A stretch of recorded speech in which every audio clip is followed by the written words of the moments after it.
Alors en fait, on a eu fin de semaine dernière les réponses pour les inscriptions de nos enfants au périscolaire, donc négatives ou positives.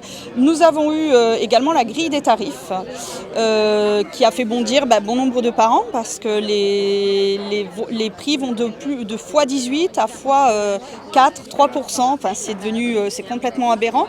Donc pour une petite tranche qui payait, après une somme dérisoire, on va dire à peu près 3 € par jour, c'est passé à 50. Pour d'autres personnes, c'est passé à 800 € pour 3 enfants. Voilà. Absolument aucune explication. En fait, c'est ce qui est reproché là au groupement de parents d'élèves qui a été vraiment fait de manière spontanée et naturelle, sans voilà. Ce qui a vraiment qui a choqué les parents, c'est le fait que déjà les inscriptions se fassent 2 jours avant la rentrée.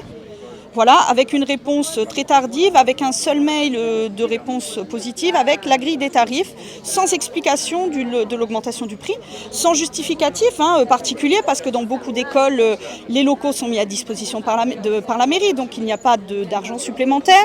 Ils n'amènent pas de crayons, de feutres, de choses, c'est des choses qui sont déjà en place sur les écoles.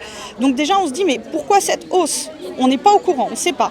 Les parents qui ont été acceptés ont un délai de 5 jours pour donner une réponse négative ou positive. Si non annulation de l'inscription, ils seront dans l'obligation d'acquitter toute l'année, même s'ils ne déposent pas leurs enfants, parce qu'ils ont trouvé un moyen autre, moins onéreux. La formulation du mail est surtout problématique également, c'est-à-dire un mail envoyé en lettres majuscules pour dire attention, enfin voilà, quelque chose de très violent qui verbalement ne passerait pas. Voilà. Donc déjà ça c'est quelque chose qui ne passe pas non plus.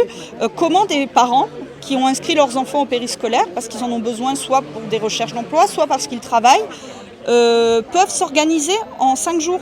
Et puis peuvent payer une telle somme. Peuvent déjà payer, mais après on va dire que ça c'est à l'appréciation de chacun. Mais qui peut s'organiser en 5 jours comme ça pour se dire là on va faire garder nos enfants? Donc là le reproche est là également aussi, c'est de gérer quelque chose vraiment du jour au lendemain.